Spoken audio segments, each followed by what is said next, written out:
ಜೈ ಹಿಂದ್ ಅಭ್ಯರ್ಥಿಗಳೇ, ಇಂದು ಬೆಳಗಾವಿಯಲ್ಲಿ TA. Army rally ನಡೀತಾ ಇದೆ. ಅತಿ ಹೆಚ್ಚಿನ ಸಂಖ್ಯೆಯಲ್ಲಿ ಅಂದರೆ 30,000ಕ್ಕಿಂತ ಅಧಿಕ ಜನ ಅಭ್ಯರ್ಥಿಗಳು ಆರ್ಮಿ ರ್ಯಾಲಿಯಲ್ಲಿ ಭಾಗವಹಿಸಿದ್ದಾರೆ.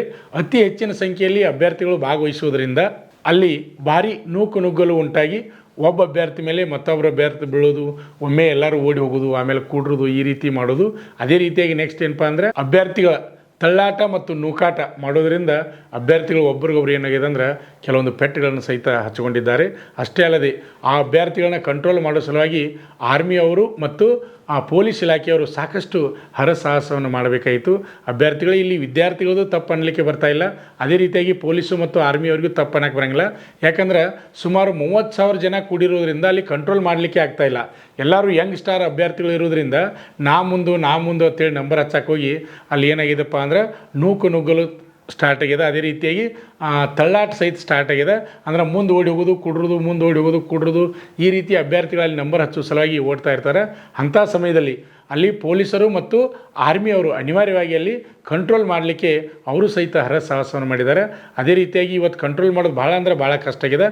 ಅಭ್ಯರ್ಥಿಗಳಿಗೆ ನಿಮ್ಗೆ ಗೊತ್ತಿರಲಿ, ಇಂದು ನಮ್ಮ ಕರ್ನಾಟಕದ ಯಾವ್ಯಾವ ಜಿಲ್ಲೆಗಳ ಭಾಗವಹಿಸಿದಪ್ಪ ಅಂದರೆ ಬಾಗಲಕೋಟೆ, ಧಾರವಾಡ, ಬೆಳಗಾವಿ, ಕಲಬುರಗಿ, ಕೊಪ್ಪಳ, ರಾಯಚೂರು, ಗದಗ, ಹಾವೇರಿ, ಬಳ್ಳಾರಿ, ಬೀದರ, ವಿಜಯಪುರ, ವಿಜಯನಗರ, ದಕ್ಷಿಣ ಕನ್ನಡ, ಉತ್ತರ ಕನ್ನಡ, ಉಡುಪಿ ಮತ್ತು ಯಾದಗಿರಿ ಈ ಎಲ್ಲ ಜಿಲ್ಲೆಗಳ ಅಭ್ಯರ್ಥಿಗಳು ಇವತ್ತು ಬೆಳಗಾವಿಯಲ್ಲಿ ಟಿ.ಎ. ಆರ್ಮಿ ರ್ಯಾಲಿಯಲ್ಲಿ ಭಾಗವಹಿಸಿದ್ದಾರೆ. ಬಹಳಷ್ಟು ಜನ ಅಭ್ಯರ್ಥಿಗಳು ಇಡೀ ಬೆಳಗಾವಿ ಎಲ್ಲ ತುಂಬಿದ ಹಾಗೆ ಆಗಿದೆ. ಯಾಕಂದ್ರೆ ಸುಮಾರು 30,000ಕ್ಕಿಂತ ಅಧಿಕ ಜನ ಅಭ್ಯರ್ಥಿಗಳು ಒಮ್ಮೆಲೆ ಬೆಳಗಾವಿಗೆ ಬಂದಾರ. ಅಂದರೆ 10ನೇ ತಾರೀಕು ಇವತ್ತು ರ್ಯಾಲಿ ಇರೋದ್ರಿಂದ ನಿನ್ನೆ ದಿವಸನ ಸಹಿತ ರಾತ್ರಿ ಸಹಿತ ಭಾಳಷ್ಟು ಜನ ಅಭ್ಯರ್ಥಿಗಳು ಕಷ್ಟವನ್ನು ಪಟ್ಟಿದ್ದಾರೆ. ಕೆಲವೊಂದು ಅಭ್ಯರ್ಥಿಗಳು ಹೇಳ್ತಾರೆ ಆರ್ಮಿ ಸೇರುವುದು ಅಷ್ಟು ಈಸಿ ಇಲ್ಲ ಅಂತ. ನಿಜವಾಗ್ಲೂ ಈಸಿ ಇಲ್ಲ. ಯಾಕಂದರೆ ಭಾಳ ಕಷ್ಟಪಡಬೇಕಾಗ್ತದೆ. ಭಾಳ ಕಷ್ಟಪಟ್ಟಾಗ ಮಾತ್ರ ನಾವು ಮುಂದೆ ಜಯ ಸಾಧಿಸಲಿಕ್ಕೆ ಅನುಕೂಲ ಆಗ್ತದೆ. ಅಭ್ಯರ್ಥಿಗಳೇ ಅತಿ ಹೆಚ್ಚಿನ ಸಂಖ್ಯೆಯಲ್ಲಿ ಕೂಡಿರೋದ್ರಿಂದ ಇವತ್ತು ರ್ಯಾಲಿ ನಡೆಸೋದು ಆರ್ಮಿಯವ್ರಿಗೂ ಸಹಿತ ಭಾಳ ಕಷ್ಟಕರವಾದ ಕೆಲಸವಾಗಿದೆ ಇವತ್ತು. ಆದ್ದರಿಂದ ಆರ್ಮಿ ಅಧಿಕಾರಿಗಳು ಏನು ವಿಚಾರ ಮಾಡತ್ತಾರಪ್ಪ ಅಂದ್ರೆ ನೆಕ್ಸ್ಟ್ ಟಿ.ಎ. ಆರ್ಮಿ ರ್ಯಾಲಿಯನ್ನು ಇದೇನಾಗಿದೆ ಇಲ್ಲಿ ಆನ್ಲೈನ್ ಅರ್ಜಿ ಕರೆದಿಲ್ಲ, ನೇರ ನೇಮಕಾತಿ ಇಟ್ಕೊಂಡಾರ. ಆಮೇಲೆ 18ರಿಂದ 42 ವಯಸ್ಸಿನ ಒಳಗಡೆ ಇರ್ತಕ್ಕಂಥ ಅಭ್ಯರ್ಥಿಗಳು ಈ ರ್ಯಾಲಿಯಲ್ಲಿ ಭಾಗವಹಿಸಬಹುದು ಅಂತಕ್ಕಂಥ ಮಾಹಿತಿಯನ್ನು ಕೊಟ್ಟಿದ್ದಾರೆ. ಆದ್ದರಿಂದ ಏನಾಗಿತ್ತಪ್ಪ ಅಂದ್ರೆ ಅತಿ ಹೆಚ್ಚಿನ ಸಂಖ್ಯೆಯಲ್ಲಿ ಅಭ್ಯರ್ಥಿಗಳು ಕೂಡಿದ್ದಾರೆ. ಹಿಂಗೆ ಕೂಡೋದ್ರಿಂದ ಅಲ್ಲಿ ಪೊಲೀಸರಿಗೂ ಕಂಟ್ರೋಲ್ ಮಾಡಲಿಕ್ಕೆ ಆಗ್ತಾಯಿಲ್ಲ, ಅದೇ ರೀತಿಯಾಗಿ ಆರ್ಮಿಯವರಿಗೂ ಕಂಟ್ರೋಲ್ ಮಾಡಲಿಕ್ಕೆ ಆಗ್ತಾಯಿಲ್ಲ. ಅದೇ ರೀತಿಯಾಗಿ ಅಭ್ಯರ್ಥಿಗಳು ಸಹಿತ ಏನಪ್ಪ ಅಂದ್ರೆ ಅತಿ ಹೆಚ್ಚಿನ ಸಂಖ್ಯೆ ಇರೋದರಿಂದ ನಂಬರ್ ಹಚ್ಚೋ ಸಲುವಾಗಿ ನಾ ಮುಂದು ಅಂತೇಳಿ ನುಗ್ಗಲು ಆಮೇಲೆ ತಳ್ಳಾಟ ಮಾಡ್ತಾ ಮುಂದೆ ಹೋಗ್ತಾ ಇದ್ದಾರೆ. ಕಂಟ್ರೋಲ್ ಮಾಡ್ಬೇಕಾದ್ರೆ ಪೊಲೀಸರು ಸಹಿತ ಹರಸಾಹಸವನ್ನು ಮಾಡಿದ್ದಾರೆ. ಅಭ್ಯರ್ಥಿಗಳೇ ಈಗಾಗಲೇ ಟಿ.ಎ. ಅಧಿಕಾರಿಗಳು, ಸಂಬಂಧಪಟ್ಟಂಥ ಅಧಿಕಾರಿಗಳು ಇವತ್ತು ನಡೆದಂಥ ಘಟನೆಯನ್ನು ನೋಡಿ ಏನು ವಿಚಾರ ಮಾಡತ್ತಾರಪ್ಪ ಅಂದರೆ ನೆಕ್ಸ್ಟ್ ಟೈಮ್ ಟಿ.ಎ. ಆರ್ಮಿ ರ್ಯಾಲಿಯನ್ನು ನೇರ ನೇಮಕಾತಿ ಮಾಡೋ ಬದಲು ಇಲ್ಲಿಯೂ ಆನ್ಲೈನ್ ಅರ್ಜಿಯನ್ನು ಕರೆಯೋಣ. ಆನ್ಲೈನ್ ಅರ್ಜಿಯನ್ನು ಕರೆದಾಗ ಏನಾಗ್ತದೆ ಅಂದರೆ ದಿನಕ್ಕೆ ಇಂತಿಷ್ಟು ಹುಡುಗರನ್ನ ಅಭ್ಯರ್ಥಿಗಳನ್ನ ತೆಗೆದುಕೊಳ್ಬೋದು. ಅದಕ್ಕೆ ನೆಕ್ಸ್ಟ್ ಟಿ.ಎ. ಆರ್ಮಿ ರ್ಯಾಲಿ ಆ ರೀತಿ ನಡೀಬೋದು ಅಂತಕ್ಕಂಥ ಮಾಹಿತಿನೂ ಸಹಿತ ಈಗ ಬರ್ತಾಯಿದೆ. ಯಾಕಂದರೆ ಇವತ್ತಿನ ಘಟನೆ ನೋಡಿದ್ರೆ ಭಾಳ ಅತಿ ಹೆಚ್ಚಿನ ಸಂಖ್ಯೆಯಲ್ಲಿ ಅಭ್ಯರ್ಥಿಗಳು 30,000 ಜನರನ್ನು ಕಂಟ್ರೋಲ್ ಮಾಡೋದು ಅಷ್ಟು ಈಜಿ ಇಲ್ಲರಿ. ಯಾಕಂದ್ರೆ ಅವ್ರನ್ನ ಬ್ಯಾಚ್ಗಳನ್ನ ಮಾಡಬೇಕು, ಆಮೇಲೆ ರನ್ನಿಂಗ್ ಬಿಡಬೇಕು, ಆಮೇಲೆ ಪ್ಲಬ್ಸು, ಜಿಗ್ಜಾಗ್ ನಡಿಗೆ, ಆಮೇಲೆ ಲಾಂಗ್ ಜಂಪ, ಇವೆಲ್ಲ ಅವ್ರ ಹೈಟು, ವೇಟು, ಚೆಸ್ಟು, ಅವ್ರ ಡಾಕ್ಯುಮೆಂಟ್ ನೋಡೋದು ಅಷ್ಟು ಈಜಿ ಆದಂಥ ಕೆಲಸ ಅಲ್ಲ. ಆದರೂ ಸಹಿತ ಅತಿ ಹೆಚ್ಚಿನ ಸಂಖ್ಯೆಯಲ್ಲಿ ಅಭ್ಯರ್ಥಿಗಳು ಭಾಗವಹಿಸಿದರು. ಆದರೂ ಸಹಿತ ಅಲ್ಲಿ ಆರ್ಮಿಯವರು ರ್ಯಾಲಿಯನ್ನು ನಡೆಸಿದ್ದಾರೆ. ಭಾಳಷ್ಟು ಜನ ಅಭ್ಯರ್ಥಿಗಳು ಅಂದ್ರೆ ಭಾರತಾಂಬೆ ಸೇವೆಯನ್ನು ಮಾಡಬೇಕು, ಇಂಡಿಯನ್ ಆರ್ಮಿ ಸೇವೆಯನ್ನು ಮಾಡಬೇಕು ಅಂತಕ್ಕಂಥ ಕನಸನ್ನು ಹೊತ್ತುಕೊಂಡು ಹೋದಂಥ ಅಭ್ಯರ್ಥಿಗಳು ಭಾಳಷ್ಟು ಜನ ಅಭ್ಯರ್ಥಿಗಳು ನಿರಾಸೆಯಾಗಿ ಹೊಳ್ಳೆ ತಿರುಗಿ ಬಂದಿದ್ದಾರೆ. ಯಾಕಂದರೆ ಅಲ್ಲಿ ಗದ್ದಲವನ್ನು ನೋಡಿ ಅವ್ರ ನಂಬರ್ ಹತ್ತುವುದನ್ನು ನೋಡಿ ಕೆಲವೊಂದು ಜನ ಅಲ್ಲಿ ರ್ಯಾಲಿ ಒಳಗೆ ಹೋಗಿಲ್ಲ, ಹಾಗೇ ಬಂದಿದ್ದಾರೆ. ಅದೇ ರೀತಿಯಾಗಿ ಅತಿ ಹೆಚ್ಚಿನ ಸಂಖ್ಯೆಯಲ್ಲಿ ಅಭ್ಯರ್ಥಿಗಳು ಕೂಡುವುದರಿಂದ ಅಲ್ಲಿ ರನ್ನಿಂಗು ಸಹಿತ ಏನಂದ್ರೆ ಬ್ಯಾಚ್ ಚೇಂಜ್ ಆಗಿದೆ. ಒಮ್ಮೆ 200 ಬಿಟ್ಟಾರ, 300 ಬಿಟ್ಟಾರ, 400 ಬಿಟ್ಟಾರ, 500 ಬಿಟ್ಟಾರ, ಈ ರೀತಿಯಾಗಿ ಬ್ಯಾಚ್ಗಳನ್ನ ಮಾಡಿ ಅಂದರೆ ಕಂಟ್ರೋಲ್ ಮಾಡಲಿಕ್ಕೆ, ಅಭ್ಯರ್ಥಿಗಳನ್ನ ಕಂಟ್ರೋಲ್ ಮಾಡಲಿಕ್ಕೆ ಅತಿ ಹೆಚ್ಚಿನ ಸಂಖ್ಯೆಯಲ್ಲಿ ರನ್ನಿಂಗ್ ಅಂದ್ಬಿಟ್ಟು ಅಂದ್ರೆ ವೇಕೆನ್ಸಿ ಕಡಿಮೆ ಇರೋದರಿಂದ ಅಲ್ಲಿ ಏನು ಮಾಡ್ಯಾರಪ್ಪ ಅಂದರೆ ಕಡಿಮೆ ಸಂಖ್ಯೆಯಲ್ಲಿ ಅಭ್ಯರ್ಥಿಗಳನ್ನ ಆಯ್ಕೆ ಮಾಡಿಕೊಂಡಿದ್ದಾರೆ. ಅಭ್ಯರ್ಥಿಗಳೇ next T A. Army rally online ಆಗ್ಬೋದು. ಯಾಕಂದರೆ ಇವತ್ತಿನ ಗದ್ದಲ ನೋಡಿದರೆ 100ಕ್ಕೆ 100 ಗ್ಯಾರಂಟಿಯಾಗಿ ಅದು ಅರ್ಜಿ ಕರೀತಾರೆ. ಅರ್ಜಿ ಕರೆದ ದಿನಕ್ಕೆ ಲಿಮಿಟ್ ಮಾಡ್ತಾರೆ. ಅದರಲ್ಲಿಯೂ ನಮ್ಮ ಕರ್ನಾಟಕದವ್ರು ಏನಪ್ಪ ಅಂದ್ರೆ ಯುವಕರು ಇಲ್ಲಿ 18 ವಯಸ್ಸು ಆದವರು, 10ನೇ ತರಗತಿ ಪಾಸ್ ಆದವರು ನನ್ನ ಅಂದಾಜು ಅತಿ ಹೆಚ್ಚಿನ ಸಂಖ್ಯೆಯಲ್ಲಿ ಅಭ್ಯರ್ಥಿಗಳು ಈ ರ್ಯಾಲಿಯಲ್ಲಿ ಭಾಗವಹಿಸಿದ್ದಾರೆ. ಆದ್ದರಿಂದ ಅಭ್ಯರ್ಥಿಗಳು ಇಲ್ಲಿ 30,000ಕ್ಕಿಂತ ಅಧಿಕ ಜನ ಅಂತೇಳಿ ಅಲ್ಲಿ ಮಾಹಿತಿ ಬರ್ತಾ ಇದೆ. ಇಲ್ಲಿ ಅಭ್ಯರ್ಥಿ ಅಭ್ಯರ್ಥಿಗಳು ಬೇಯ್ಬೋದು, ಪೊಲೀಸ್ನವ್ರನ್ನ ಬೇಯ್ಬೋದು, ಆರ್ಮಿಯವ್ರನ್ನ ಬೇಯ್ಬೋದು.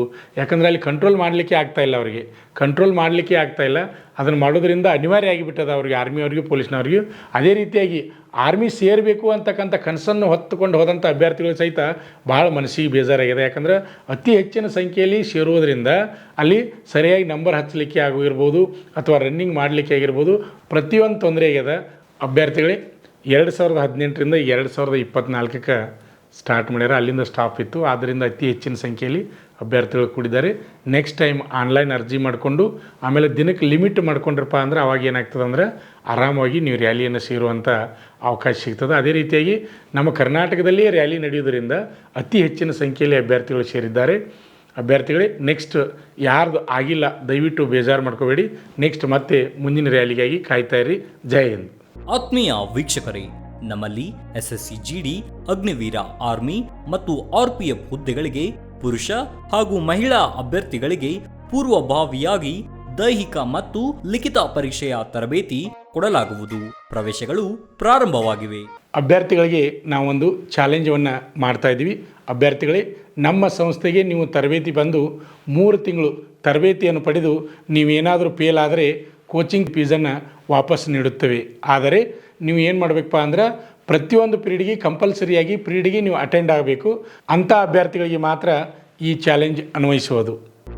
ಪಾಲಕರ ಆಶೀರ್ವಾದ, ಯುವಕರ ಪ್ರೋತ್ಸಾಹದಿಂದ ಸರ್ಕಾರದಿಂದ ಮಾನ್ಯತೆ ಪಡೆದು ಕರ್ನಾಟಕದಲ್ಲಿ ಯಶಸ್ವಿಯಾಗಿ 21ನೇ ವರ್ಷದಲ್ಲಿ ಮುನ್ನಡೆಯುತ್ತಿರುವ ಸಂಸ್ಥೆಯಿಂದ ಇಂಡಿಯನ್ ಆರ್ಮಿಯಲ್ಲಿ Agniveer, general duty, tradesman, army assistant officer, store keeper ಮತ್ತು ಟೆಕ್ನಿಕಲ್ ಹುದ್ದೆಗಳಿಗೆ ಅಗ್ನಿವೀರ ಇಂಡಿಯನ್ ಆರ್ಮಿಯನ್ನ ಸೇರಬಯಸುವ ಅಭ್ಯರ್ಥಿಗಳಿಗೆ ಪೂರ್ವಭಾವಿಯಾಗಿ ಕಂಪ್ಯೂಟರ್ ಬೇಸ್ಡ್ ಎಕ್ಸಾಮ್ ಹಾಗೂ ದೈಹಿಕ ಪರೀಕ್ಷೆಗಳಿಗೆ ತರಬೇತಿ ನೀಡಲಾಗುವುದು. ವುಮೆನ್ ಮಿಲಿಟರಿ, ಪೊಲೀಸ್, ಸ್ಟೇಟ್ ಹಾಗೂ ಸೆಂಟ್ರಲ್ ಪೊಲೀಸ್ ಕಾನ್ಸ್ಟೇಬಲ್ ಹಾಗೂ SSC GD, BSF, CRPF, Assam rifles, ITBP, CISF, SSB ಹಾಗೂ ಮುಂದೆ ನಡೆಯುವ ಅಗ್ನಿವೀರ ಆರ್ಮಿ ರ್ಯಾಲಿಗೆ ಪುರುಷ ಹಾಗೂ ಮಹಿಳಾ ಅಭ್ಯರ್ಥಿಗಳಿಗೆ ತರಬೇತಿ ಕೊಡಲಾಗುವುದು. ಹಾಸ್ಟೆಲ್ ಸೌಲಭ್ಯ ಕೂಡ ಇರುತ್ತೆ.